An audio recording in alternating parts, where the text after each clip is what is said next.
outside of beekeeping and gardening and raising livestock and homesteading, there's a pretty big thing that I love to do, and that is going out in the woods and foraging and seeing what's edible. This time of year, there are so many things that are edible, that grow. So let's go for a walk. I'm going to show you what we find. Maybe one's bad, but how big it is. It's huge.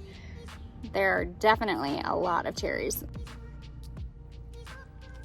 I probably should have brought my bucket. I loved learning about what's edible. I'm gonna bust my butt. I just not.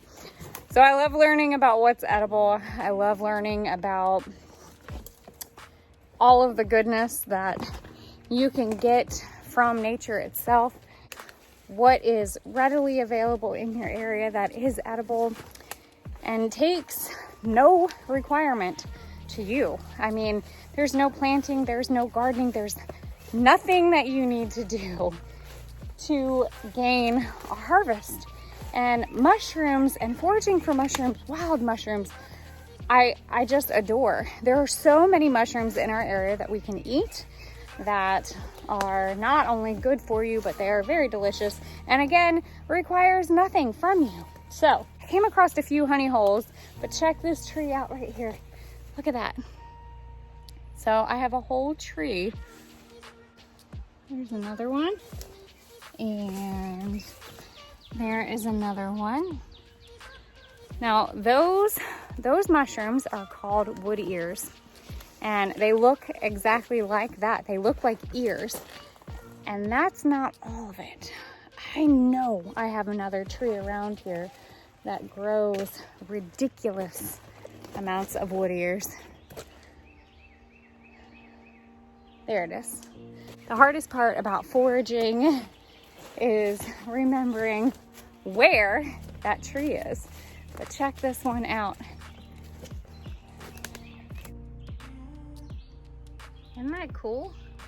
That whole tree, all up it, is wood ears. And they're called wood ears because if you look at them, they look like ears. There's no gills. They're a delicacy among the culinary world.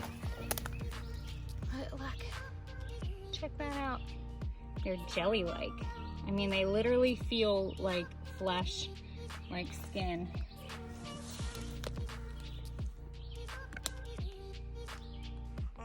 Now we are very blessed to be able to have an abundance of edibles that we can eat here on our farm that I don't have to grow, I don't have to till, I don't have to do any work other than going for a walk, harvesting, bringing back, cooking.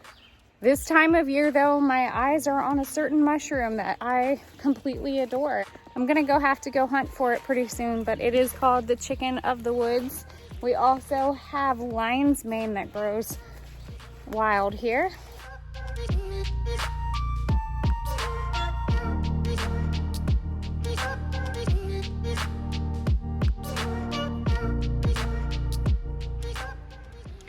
Check this one out. So this, if I am not mistaken, is called a pheasant tail mushroom. And I know that there is another proper name for it, but that is pretty massive. So the other name for this mushroom,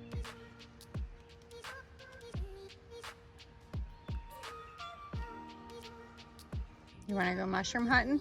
Yes, sir. I'm a ma'am. Okay, well, let's go mushroom hunting.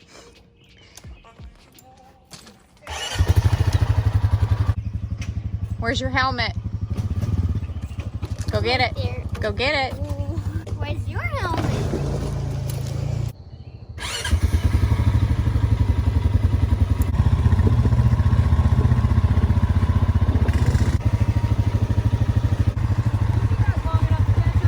Yeah, we're going slow.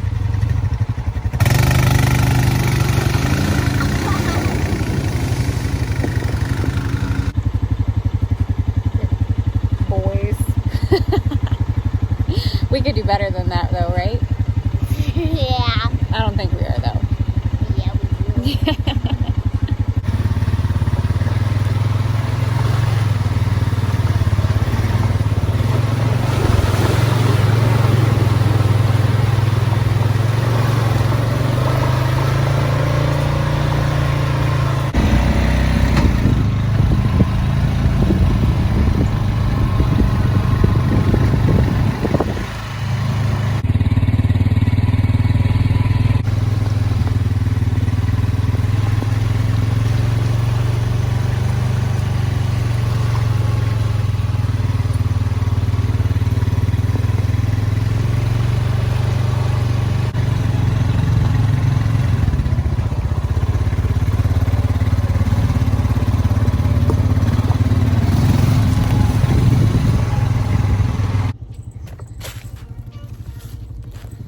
So let's see what we have growing on this part. We've already found a few variety of mushrooms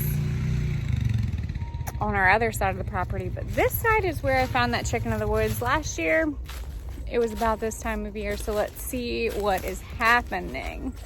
Now, we did have that cold snap, so that might have thrown us a little behind, but it's definitely hot. Things are definitely growing, so I'm sure. Now, I don't know about you guys, but there's a little bit of a superstition that I have. If I bring my basket with me, I'm not gonna find anything. If I leave my basket in the four-wheeler, we actually might find something. So let's see what we have growing.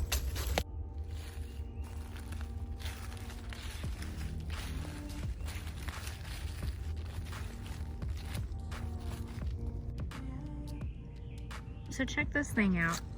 This is actually known as an Indian pipe or a ghost flower.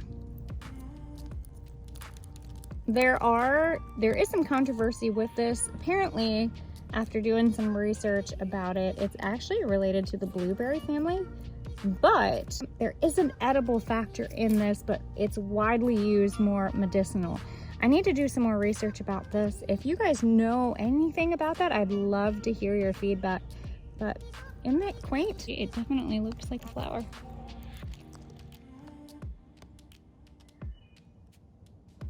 I'm definitely not having much luck with chicken of the woods, but just might be a little early. I don't know. We'll see. But I have found some pretty cool things today, so that counts for something. I guess that's why they call it mushroom hunting versus mushroom finding.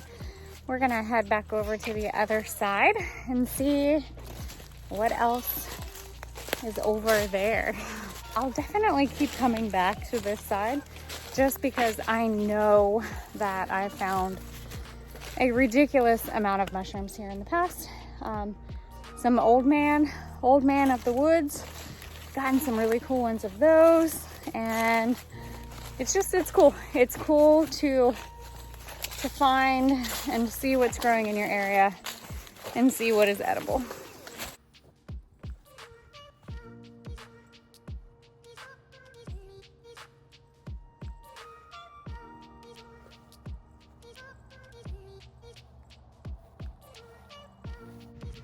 Here's another type of jelly fungus. Now, I'm gonna butcher the name, so I'm gonna make sure to just write in the name of it. I've seen it a couple of times. I've never eaten it. They say it's not poisonous, but could be edible. It's a jelly fungus. But kind of cool, huh? Well, thank you guys for coming with me. We did not find what I was looking for, but that's okay. We are pretty early still in the season. Who knows? We might find them. If any of you are avid mushroom hunters, share what you have. Share what you find. I think it's extremely fascinating. I love to see what everybody is finding in their zone. Again, we are growing zone 6B, and I'm definitely going to keep looking.